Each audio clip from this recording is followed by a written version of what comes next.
Purihin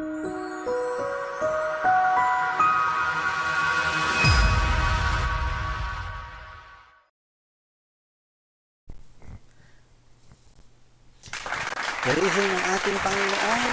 Happy Wednesday po muli sa bawat isa po sa inyo. Sa mga pagpapala, biyaya ng ating Panginoon Diyos sa mga oras po ito. At tayo po muli para po sa araw po ito. Isang napakaganda po. Simple, ngunit medyo may kaanghangan ng konti ang siyang ating tatalakayin sa araw po na ito. Ngunit ito po ay mga bahagi po ng ating pong pag-aaral na tinatalakay din po natin dito po sa ating pong series po na ito, no?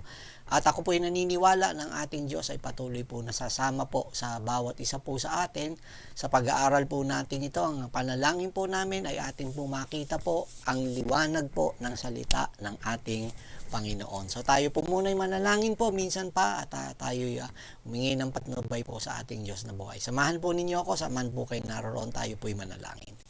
Aming Ama, sa ngalan ng iyong anak na si Jesus, muli kaming lumalapit po sa inyo. At minsan pa kinikilala namin na kayo po ang Diyos na makapangyarihan sa lahat, ang Diyos na lumalang ng langit at lupa na sa aming pinupuri, sinasamba at pinaglulang. Sa pagkakataon ito, iniluwag po namin linisin mo ang aming pinagpuso. Kami patawarin sa lahat ng aming mga kasalanan, sa lahat ng mga kahinaang gumapi po sa amin, sa lahat ng mga bagay, Lord, na nagawa namin hindi nakalulugod sa iyo. Kami po ay patawarin po ninyo at kahabagan sa mga oras po na ito. Hayaan po ninyong dugo po ninyo, Panginoong Hesus, ang siya muling maglinis po sa amin at kami ay ariing karapat-dapat.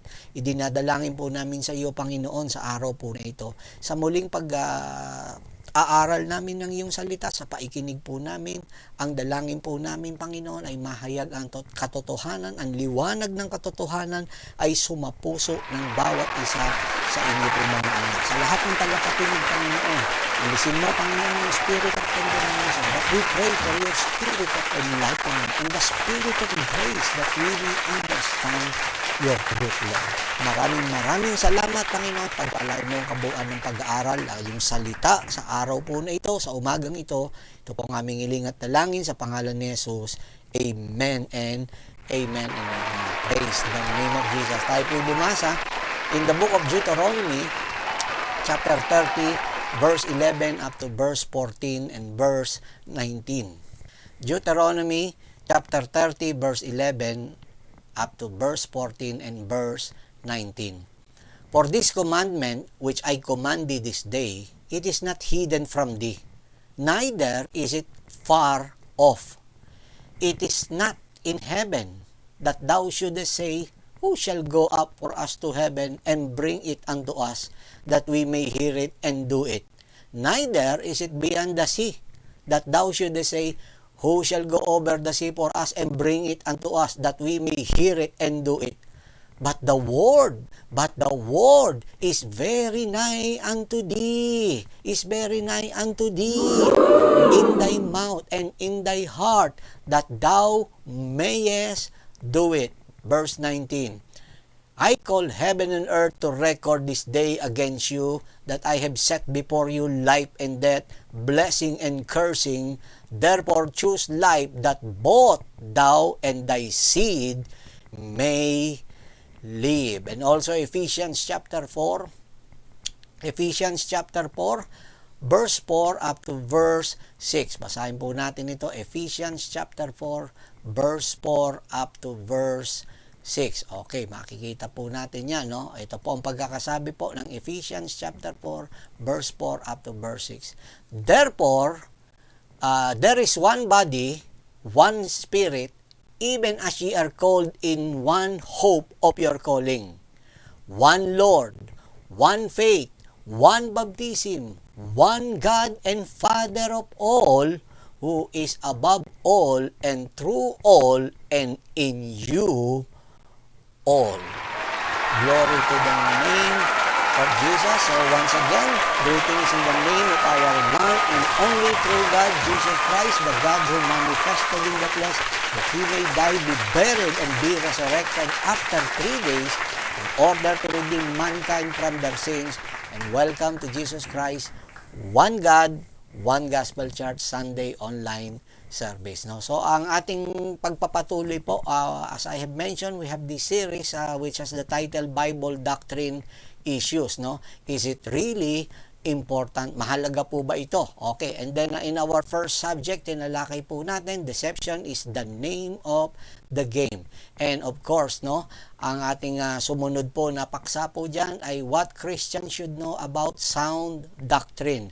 Next, third subject po natin, buy the truth and do not sell it, part 1. And of course, yung part 2 po natin, buy the truth and do not sell it, part 2. And in our first Sunday po, last August po na ito, no, last week lang po ito, no, ating tinalakay po, no, nung nakaraan, what is truth. And for today, sa ating pagpapatuloy, no, ay ating pong tatalakayin po para po sa araw po na to ay ang ating title po ay The Power of Basics Part 1. Okay, patuloyin ang ating ngayon. So, talking about the word basics, no? When you say basics, ito po, ang ibig ko sabihin po nito pong basic po na ito, no? Okay, the word basic, no? Ito po ang meaning po niyan according to Webster, kay Merriam-Webster, no? The word basic means forming the base or essence, constituting or serving as the starting point, fundamental. Yan ang sinasabi pong gano'n, no? Okay, no? So, makikita po natin na ito pong basic po na ito po yung parang humuhulma, no? Na parang pundasyon po ito, no? At sabi nga po, ito constituting or serving as the starting point, or which is yun nga, yung fundamental na tinatawag. Basics are not complicated, kung atin pong titignan po maigi po yan, or complex, no? They are simple and their power lies in their simplicity. In our text na binasa po natin, once again, no? Ito pong Deuteronomy chapter 30, verse 11 up to verse 14. Ito po ang pagkakasabi po. Muli natin basahin po. For this commandment which I commanded this day, it is not hidden from thee, neither is it far off. It is not in heaven, that thou shouldest say, who shall go up for us to heaven and bring it unto us, that we may hear it and do it? Neither is it beyond the sea, that thou should say, who shall go over the sea, for us, and bring it unto us, that we may hear it and do it. But the word is very nigh unto thee, in thy mouth and in thy heart, that thou mayest do it. Verse 19, I call heaven and earth to record this day against you, that I have set before you life and death, blessing and cursing. Therefore choose life, that both thou and thy seed may live. So, tayo pong lahat na naririto as a individual or as a church, no? Kinakailangan po natin na gumawa po tayo ng ating pong decision to make our stand regarding what will hold the significance for us. Kung ano po yung may kahalagahan, importante po, especially po pagdating po sa aral ng salita ng ating Panginoon. Hindi po natin na hindi ko po makokontrol kung ano po ang gagawin po ninyo, but makokontrol ko lamang po kung ano po yung as a person, as a pastor and minister, kung ano po yung sakop lang ng akin pong control po na yun, no? So, dito po sa ating pag-aaral po natin ito, magandang pasimula ay maintindihan po natin, which is I would like to concentrate. Let's take a look at this phrase, no? The word or this phrase, as for me in the scriptures. The phrase as for me in the scriptures, no? So kaya napakahalaga po niya na maintindihan natin ito po. Like for example, sino-sino po ba yung nagsabi po nung tinatawag na as for me? When you say as for me, para sa akin, parang saganang akin. Yan ang ibig sabihin nun. Ibig sabihin, pag sinabing parang saganang akin, these are the things na which is in control, no? Na kaya mong kontrolin po ito pong bagay po na to. In Joshua, like for example, let's call it Joshua's as for me. Okay. In Joshua chapter 24 verse 15, and most of you are very familiar with this verse, and in fact, some of you are ito po yung favorite verse pa po nila, no? Ito pong sabi po ng verse 15 ni Joshua. Joshua himself speaking. And if it seems evil unto you to serve the Lord, choose you this day whom ye will serve. Whether the God which your fathers served that were on the other side of the flood, or the gods of the Amorites in whose land ye dwell. But as for me, ito na, sabi ni Joshua, but as for me and my house, pero para sa akin, sa ganang akin at sa aking pamilya, we will serve the Lord. Yun ang sabi po ni Joshua po, sa ganang akin. No? Si Samuel po, meron rin po siyang mga kataga po nagbinitawan din po ganito. In the book of 1 Samuel, chapter 12, verse 23, ito po, Samuel himself is speaking again. Moreover, as for me, ayun, sinabi niya, moreover, as for me, no? Para sa ganang akin, no? Sabi niya, God forbid that I should sin against the Lord in ceasing to pray for you. Ayun, no? Ito'y kasalanan daw, yung pagtigil po sa pananalangin po para sa mga bayan ng Diyos. But I will teach you the good and the right way. Yan ang sabi po ni Samuel, no? But as for me, no, God forbid that I should sin against the Lord in ceasing to pray for you. And then si David rin, meron din siyang as for me, no, sa ganang akin. Ito po in the book of 1 Chronicles chapter 28 verse 2. 1 Chronicles chapter 28 verse 2. Then David the king stood up upon his feet and said, "Hear me, my brethren and my people. As for me," ito na naman, as for me, "I had in mine heart to build an house of the rest for the ark of the covenant of the Lord and for the footstool of our God, and had made ready for the building." Yan po ang sabi pong ganon. So, we all know, para raw sa kanya, gusto niya, ninasa ni Haring David na ipagtayo ng templo ang ating Panginoon. But we all know from the scriptures, from the story, and in the life of David, bagamat ninasa niya na siya po ay makapagtayo ng templo, napahingahan nga raw po nito po Ark of the Covenant, which is the dwelling with the dwelling presence of God, no, during their time po na yun, yung Ark of the Covenant. Pero sabi ni David, kaya lang, alam po natin, ginusto niya, kaya lang po si Solomon po ang siyang tumapos po nung kanya pong naumpisahan. Ibig sabihin, naumpisahan ni David, pero ang tumapos po ay wala pong iba kung hindi si King Solomon. No?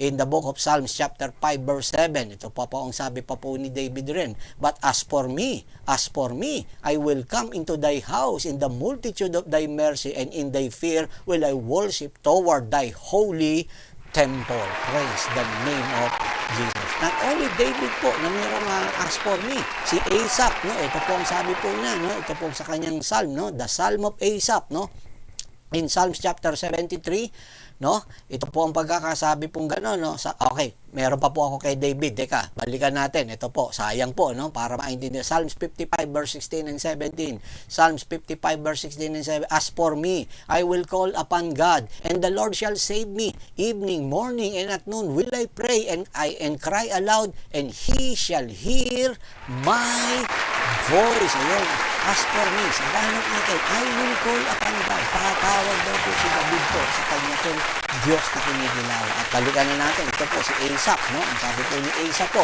in Psalms, no? Chapter 73, verse 2, verse 3, verse 16 and 17. Let's read this, no? "But as for me," ayan na, sabi niya in verse 2, "But as for me, my feet almost gone. My step had nigh sleep. For I was envious at the foolish when I saw the prosperity of the wicked." Verse 16, "When I thought to know this, it was too painful for me. Until I went into the sanctuary of God, then I understood their end." Praise God. So kaya yan, makikita niyo, no? Sinasabi niya, "But as for me, my feet were almost done." Talagang parang ganyan niya raw. So talagang halos na raw, parang na-backslide na raw po siya. Yung ibig niya pong sabihin po ron. So, sa atin pong lahat, no? You and I, tayo pong lahat na naririto, we have no power, no, over the actions of other people, no, especially concerning this matter. But I would like to share with you, sa inyo pong lahat na naririto, tagasunod po na, I would like to share with you for today in our subject, the power of basic, which is part 1 po na ito. Let me share with you for today po, no, ito pong fundamental principles of our faith, no, some fundamental principles of our faith and our church are founded on. Ito yung matagal nang tinatanong, ano raw po ba ang ating mga tinatayuan na mga aral, paniniwala, no, na sinasabi po na yan, no. So I would like to share with you for today, beginning today, no, of course taken po ito in one of our texts, no. I would like to share with you the 7 powerful basics of our faith. Let's read this again. Once again, ito pong Ephesians chapter 4, verse 4 up to verse 6. Ito po ang pagkakasabi pong ganun. Ephesians chapter 4, verse 4 to verse 6. There is one body, one spirit, and ye are called in one hope of your calling. One Lord, one faith, one baptism, one God and Father of all, who is above all and through all and in you all. Okay. So, purihin po ang ating Panginoon. 7 powerful basics of our faith. No? Ito po ang salita po na parang tinatayuan po natin. Taken from this very clear reference in the book of Ephesians chapter 4. Kalinaw-linaw po nito, kaibigan. Sabi nga ng mga kababayan po nating Batanggenyo, kainamang maintindihan po natin ito pong bagay po na ito. Ayan, maunawaan po natin, no? Itong katotohanan na ito na ibabahagi. Basic lamang po ito. Basic. Pag sinabing basic, pero ito po yung pinakapundasyon po, no? Fundamental na talagang pinaniniwalaan. At ito po ang siyang ating pinaniniwalaan. Kami po, dito po sa Jesus Christ, one God, one Gospel Church. Ito po ang aming pong tinatayuan ayon po dito po sa salita ng ating Panginoon. Okay. First, no, binanggit po rito in Ephesians chapter 4, verse 4, meron pong sinasabing one body. One body. Okay, no? So, pagdating sa salitang body, isang katawan. Alam naman po natin, ang katawan ng ating Panginoon, ito po yung mga tao po na niligtas, no? Napabilang sa katawan ni Kristo. They are the people who were saved by the blood of Jesus Christ, and they are the one who repented of their sins, no? And who received the repentance, the forgiveness of God, and of course, they were baptized in the name of Jesus Christ. Kasama po yan, no? At yan ay daan patungo po dun sa tinatawag po na mapabilang pa sa katawan ng ating Panginoon. Let's read this in John chapter 17 verse 21. John 17:21, that they all may be one, as thou, Father, art in me, and I in thee, that they also may be one in us. Ayan, that the world may believe that thou has sent me. So, it is Jesus' final request for prayer, no? Itong panalangin po niya for the entirety of the church, no? Yung, how shall I say this? The church as a universal. Ayan, no? The church as a universal. Ito ang gusto ng ating Panginoon, no?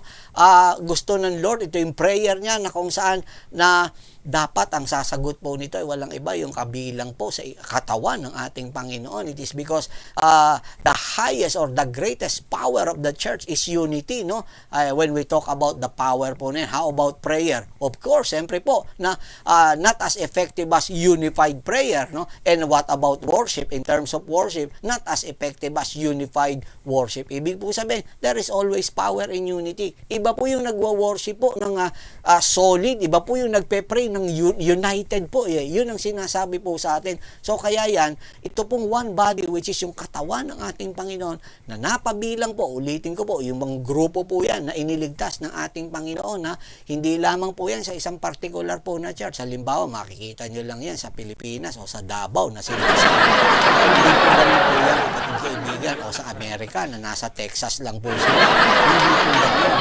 Pag sinabing Universal Church, kabuuan po yan, kapatid. Meron yan sa Russia, meron sa France, sa Hong Kong, sa Japan, sa China, sa Philippines, sa Canada, sa US, sa Dubai, no, sa UAE po na yan, sa Saudi Arabia, kahit saan sa buong mundo. Kaya nga universal po, no, yung mga napabilang po sa iniligtas po yan ng ating Panginoon ay kabilang po sa kanyang katawan. Hindi po yan ibig sabihin, ang katawan lang ng Panginoon, ulitin ko po, ay nasa isang lugar lamang po. Hindi po pwedeng mangyari yung bagay po niya. Another thing na sinabi pa, pangalawa po, is one spirit, no? After one body is one spirit, no? 1 Corinthians chapter 12 verse 13. 1 Corinthians chapter 12 verse 13. For by one spirit, ayun na, malinaw po yan, ha? Hindi po dalawa espiritu, ha? Linawin po natin yan, ha? Hindi po dalawa, hindi po tatlo ang espiritu po ng Diyos, no? For by one spirit are we all baptized into one body. Ayun, grabe. We are all baptized into one body. Whether we be Jews or Gentiles, o yan, kaya binabanggit ko nga, kahit hentil ka, kahit na Hudyo ka, whether be bond or free, laya ka man o ikay alipin, and have been all made to drink into one spirit. Ayun, grabe. Isang espiritu lang po ang ininom po natin. Ibig sabihin na ininom, parang tinanggap, yan ang ibig po sabihin po niya, no? So, like for example, there are different styles, no, or tastes, or nasasabi po natin, preferences in the body of Christ. Pero there is only one Spirit. Kaya yung minsan, nagtatalo-talo. Ito, babanggitin ko lang, dagdag lang po ito. Marami po ng mga grupo na nagsasabi po, lalo na po, paano ko po ba ito babanggitin? Yung tinatawag po na pamamaraan ng pagsamba, hindi po pwedeng i-claim ng kahit na sinong grupo po na yung kanilang pamamaraan ng pagsamba lamang po ang siyang bukod tanging kalugod-lugod na pagsamba sa ating Panginoon. Ano po ibig ko sabihin? Parang ang nangyayari po, there are some groups na kinikriticize po yung mga flamboyant po na mag-praise, mag-worship, no? Kasi ang gusto po nila, sumunod sa kanila, na sa kanila po'y solemn. Hindi po pwedeng mahulugan ng karayom na kailangan ang gagamitin lang ay organ, no? Ayun. Kapag ikaw gumamit ng drums, ikaw ay isa demonyo at hindi ka na sa Panginoon. Teka muna, kapatid kaibigan, no, yung mga nandiyan dyan sa ganyang klaseng grupo na iniisip nila ang pagsamba lang sa Panginoon ay taimtim, sila lang yung katanggap-tanggap na kinakailangan, tahimik, no? Hindi ka gagawa ng anumang ingay, parang hindi po lang yun nalulugod ang Diyos dyan. Pero pati rin po, dun sa tinatawag po na yan na pamamaraan ng pagsamba na very expressive, very flamboyant, no, ng kanilang pagbibigay ng pagsamba sa ating Panginoon, hindi ibig po sabihin the one is greater than the other or the one is pleasing than the other. Hindi po ganun, ha. Okay, kasi may kaiba-iba tayo. Like for example, parang sa bansaya, may kanya-kanya po tayong mga pamamaraan, no, na tinatawag diversity na tinatawag po sa bawat bansa. Tignan po ninyo ito, sa salita ng ating Panginoon, si Moses po, nung pamamaraan ng tabernacle, iba po yung pamamaraan ng pagsamba, no? Now, dahil yung pagsamba po na ni Moises na yun, na pamamaraan, parang ito po yan, parang yung solemn, yung mga solemn po na papasok ka dun sa tinatawag na tabernakulo, na buong taimtim, buong tahimik, na gano'n, at ikaw ay sasamba sa ating Panginoon. Now, dumating po, ito pong tinatawag po, no? That is the Mosaic form of worship, yung sa tabernacle. Pero nung dumating po, ito pong pagsamba, nung panahon po ni David, ay nabago po ito, kapatid kaibigan, yung tinatawag na Davidic worship. We all know how flamboyant, no, expressive worshiper. Ito pong si King David po na ito. Grabe, kapatid kaibigan, hindi natin po pwedeng sabihin yung kay Moses lang ang nakalulugod at ito kay David po, hindi po nalulugod ang ating Panginoon. At parang sasabihin pa na ito pong ganong klaseng pamamaraan parang sa diablo pa kapatid kaibigan. Wala naman pong ganong aral. Ako nga po naniniwala po kami, ang grupo po namin, sa pagiging expressive, but we never condemn those people who worship in a how shall I say this, yung tinatawag nga na napaka-solemn. Ayan, the solemn type of worship. Gusto nila yun Yun ang pamamaraan nila. And I will not say na hindi nalulugod sa kanila ang Panginoon, but never labeled those who worship to God in a very expressive way, no? Na talagang sila yan, talagang sasabihin nyo na sa devil po. Wag po wag ganun, kapatid, no? Yung mga ganyan po, talagang napaka-judgmental. Kung sino pa minsan yung judgmental, wag kayong magagalit, kadalasan naman ito hindi ko sinasabing personal na opinion ko po ito, obserbasyon. Yung mga bumabanat po sa mga ganung klaseng pagsamba po, yung Davidic form of worship na ginagawa, at tinitira yan ng parang Mosaic worshiper na style, no, worship, yung solemn. Wag po kayo magagalit kasi po parang ang gusto nyo lang mangyari, yung pamamaraan nyo lang ng pagsamba ang tatanggapin at nile-label nyo na sa devil. Ito pong mga expressive worshiper o yung mga Davidic worshiper po na to. Mali po yan, kapatid kaibigan, kapag ka ganun. Wag nyo kadalasan, obserbasyon ko po, naiinggit lamang po Yun po ang katotohanan. Naiinggit po dahil parang nasusuper pa, na-overrule sila nung ganung klaseng expressive na pag-worship. Minsan sinasabi pa, gawa lang daw yung pagluhod, pati pag-iyak. Grabe, ay, naku po, mahabaking Diyos, napaka-judgmental ng mga grupo po na yan. Huwag niyong gawin po yan. At yun naman pong nasa ganito po, huwag nating i-judge po yung mga solemn ng pamamaraan ng pag-worship kasi kahit tayo naman, there are moments in our form of worship with our God na nagiging solemn rin naman tayo We come unto God according sa leading ng Holy Spirit po sa atin. Yan po yan. Kaya nga sabi, for by by one Spirit are we all baptized into one body. Whether we be Jews or Gentiles, whether we be bond or free, we all have made to drink into one Spirit. Yan ang sinasabi kong gano'n. So, magkakaiba man ng preferences, taste, or style po yan in the body of Christ. Pero meron lamang pong isang spirit. Huwag nating sabihin sa devil po, baka mamaya magkasala pa po kayo ng tinatawag na blasphemy, no, of the Holy Spirit. Huwag na bang mangyari po yung ganyan pong bagay po na yan. Now, kung ito'y espiritu ng Diyos, siyempre po, wala po akong karapatan para enforce yung sabihin po natin na eto ganyan, eto sa ganyan. Wala po kasi isang espiritu po yan. Yan ang sinasabi po ko. So kaya maging maingat po tayo pagdating po sa bagay po na yan. We have only one spirit. And susunod po, one hope. Ayan, after nung one spirit, one hope. Praise God, no? Titus chapter 2 verse 13. Ito po ang pagkakasabi po ng Titus 2:13. Looking for that blessed hope. Ang tawag po sa pag-asa natin, blessed hope, tanging pag-asa, no? Okay. Anong sabi nga?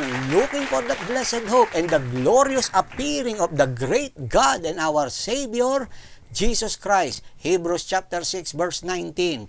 Hebrews chapter 6 verse 19. Anong sabi nga? Which hope we have as an anchor of the soul. Which hope we have as an anchor of the soul, both sure and steadfast, and which entereth into that within the veil. Yan ang sabi pong gano'n, no? Yung hope daw natin yun, yung pang-asa po raw na yun, yung anchor of our soul, no? So ano ibig po sabihin yan? Ang mananampalataya, we have this what we call hope beyond this life. Hindi lamang po dito sa mundo po na ito ang ating pong pag-asa. Tandaan nyo po yan. No matter how bad things or negative circumstances are happening in your life, no? Dito po sa mundo po na ito, tandaan ninyo, kapatid, kaibigan, ikaw, ako, yamang tayo yung mga anak ng Diyos at mananampalataya at naniniwala sa ating Diyos na buhay, ikaw, ako, tayong lahat ay merong pag-asa higit sa buhay po dito sa lupa po na ito, no? And then susunod, ito po, after that one hope, no? Of course, dapat maintindihan po natin, no? Followers of Christ, no? Possess an optimistic outlook extending beyond this mortal existence, no? Ibig sabihin po niyan, napakahalaga po tayo mga tagasunod, talagang very optimistic po tayo. Meron tayong magandang inaasahan, meron tayong magandang inaantay po na mangyayari at magagana po sa atin po bilang pangako ng ating Panginoon. And then next po, no, yung tinatawag po na, eto na, one Lord. Ayan. One Lord. Ayan, okay, malino po. One Lord, no? Okay. Now, Paul reminds us, no, that the Jesus we worship, no, today is the same God who created everything in the beginning. Yan po ang pagpapaalala po ni Apostol Pablo, no? Sinasabi niya po, yung Jesus na sinasamba po natin ay siya po yung kaparehas din pong Diyos na siyang lumalang ng lahat ng bagay na naririto. Okay, tignan niyo, kaya natin sinasamba po yan, manlalalang po yan, na praise God, no? Colossians chapter 1, Colossians chapter 1, verse 15 up to verse 19. Verse 15, who is the image of the invisible God, the firstborn of every creature. For by Him, referring to Jesus Christ, for by Christ, by Jesus, no? Where all things created, saan po? Yung nalalang, that are in heaven, ayan, and that are in earth. Ano pa? Visible and invisible. Grabe, no? Tingnan ninyo. Visible and invisible, whether they be thrones, pati mga trono, ibig sabihin po dito, authority, or dominions, or principalities, or powers, all things were created by Him and for Him. Ayun. And He is before all things, and by Him all things consist. And He is the head of the body, the church, who is the beginning, the firstborn from the dead, and that in all things He might have the preeminence. For it pleased the Father, eto na, it pleased the Father that in Him should all fullness dwell. Colossians chapter 1, verse 15 up to verse 19. So makikita ninyo, ang ating Panginoon, ang siyang lumalang ng lahat ng bagay. Tignan po ninyo, malinaw na malinaw po yan. Sinabi, all things were created. Saan po? Sa langit, that are in heaven, and that are in earth. Pati dito po, pati po lahat ng visible and invisible. Ibig sabihin, lahat ng nakikita, pati yung hindi mga nakikita, nilalang ng ating Panginoon yan. Whether they be thrones, kahit daw po trono, or dominions, or principalities, or powers, all things were created by Him and for Him. Kaya nga napakatindi po ng pangalan ng ating Panginoon, kapatid kaibigan. Susunod at susunod, dadapa at dadapa, luluhod at luluhod sa pangalan ng ating Panginoong Jesucristo ang kahit na sino.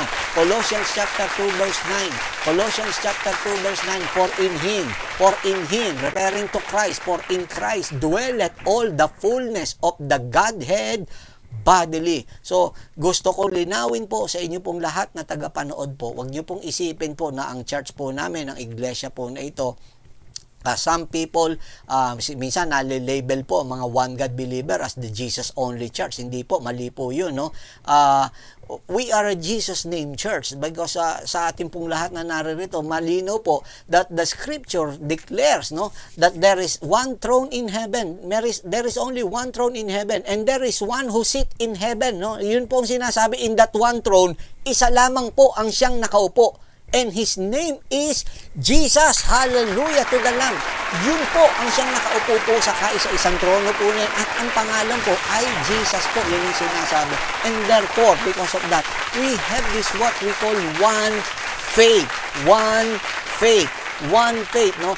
You know, sometimes the Bible speaks simply of faith, but other times it speaks as the faith. Iba po yung faith sa the faith, no? So, this one faith is not just denoting or indicating na yung individual belief po, no? But it refers to the entire body of truth. Yan po yun, no? Yung one faith po na yan, ito po yung sumasalamin, sumasaklaw sa tinatawag po na kabuuan ng tinatawag na body of truth po na yan na pinaniniwalaan natin about Jesus Christ, no? Like for example, no, let me give you numerous references regarding this, no, especially in the New Testament or in the epistles or in the writings of Saint Paul in Galatians chapter 1 verse 23. Ito po ang pagkakasabi po. Very quick. Babasahin po natin yung lahat-lahat ng yan. Galatians 1:23. Paul preached the faith which once he destroyed. Ayan, pinangaral niya yung pananampalataya na kung saan dati niyang winasak po yan, na sinubukan niyang wasakin yung pananampalataya po na yan. 1 Timothy chapter 1 verse 2. Ito po ang sabi po ni Pablo kay Timothy. Timothy was Paul's sons in the faith. Anak raw po niya ito si Timothy sa pananampalataya. 1 Timothy chapter 4 verse 1. You can depart from the faith. Iyon ang ibig sabihin naman po ni Pablo po rito. Pwede po na ikaw ay mawala o malihis sa tinatawag po na pananampalataya. 1 Timothy chapter 5 verse 8. 1 Timothy chapter 5 verse 8. You can deny the faith. Pwede rin na itatwa mo yung pananampalataya. 1 Timothy chapter 6 verse 10. You can err from the faith. Pwede kang magkamali sa pananampalataya. Ayan, o. Andi na, pwede po talagang magkamali. 2 Timothy chapter 3 verse 8, you can be reprobate concerning the faith. Ayan, no, pwede kang maging reprobate. Parang sinabing reprobate, rebelde, no? Patungkol sa o matigas, no? Pagdating po dyan, no? Ano pa po, no? 1 Corinthians 16:13, anong sabing gano'n ni Pablo? Stand fast in the faith. Tayuan daw po natin ang ating pong pananampalataya. Ano pa? 2 Corinthians 13:5, examine yourself whether you are in the faith. Ayan, ating raw pong siya sa atin, ang ating pong mga sarili, kung tayo raw po ba'y nasa pananampalataya pa. Ephesians chapter 4 verse 13. Ephesians chapter 4 verse 13, we should come to the unity of the faith. Yan ang sabi. Colossians 1:23. Colossians 1:23. Be grounded and settled in the faith. Yan ang sabi naman ni Pablo po sa mga taga-Colosas. Ano pa? Colossians chapter 2 verse 7. Be established in the faith. Ayan, tingnan niyo yung daming verses about the faith po na yan. Titus 1:13. Be sound in the faith. At ano pa? 2 Timothy chapter 4 verse 7. Keep the faith, praise the name of Jesus. So, hindi lamang po yan. Kahit po ito po si Jude, sumulat rin po siya. Sabi niya po in Jude chapter 1 verse 3, ito po ang paalala niya, hindi lang si Pablo. Tignan niyo. Earnestly contend for the faith which was once delivered unto the saints, no? So, it does matter what you believe. Ito ang sinasabi, napakahalaga po nung bagay na ating pong pinaniniwalaan, ng ating pong pinananampalatayaan. Listen to this, no? It may be hard, no? Pill to swallow to some of you who are watching this statement po na ito. Not everyone is going to heaven and not every church is right. Tandaan po niya, totoo po, may masakit po ito, pero yun ang katotohanan. No? Not everyone is going to heaven and not everyone is right. Ganyan po katindi po. Ito po mga salita po na yan ng ating Panginoon. Kaya napakahalaga po, no? Sa ating pong lahat na naririto. Narito pa lang tayo sa bukana po nito pong the power of basic po nito. We now have this part 1, no? At itutuloy po natin ito by next week po. Ayan. Promise po, no? Next week, August 20, ipagpapatuloy po natin yung pinaka part 2 po nito. Okay.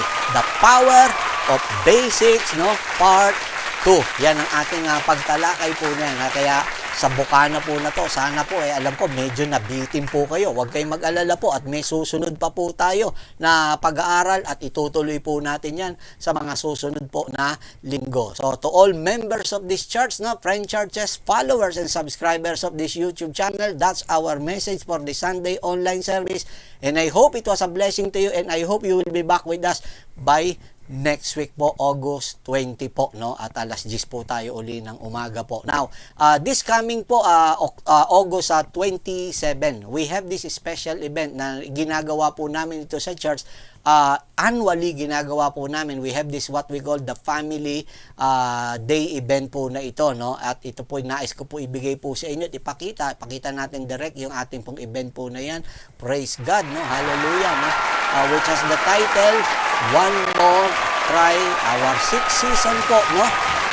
August 27, 2023 at yan po idadaos po. Sunday po yan at idadaos po yan sa Summit Ridge Tagaytay po, no? Sa Summit Ridge Tagaytay at inaanyayahan po namin ang bawat isa po sa inyo na kayo po ay sumama po, no? If you're interested to join with us in this family day event po na ito, you may contact us with the numbers po na nandito at para po kayo po ay mai-endorse po namin po sa mga tao po na concerned po at para makatulong po, no? At napakaganda po. This is a full pack service po, one day event po. Lahat po yan, no? Meron na po kasama, included na po dyan yung breakfast, yung lunch, at pagkatapos meron pa tayong PM snack. Tas we have a lot of activities year after year.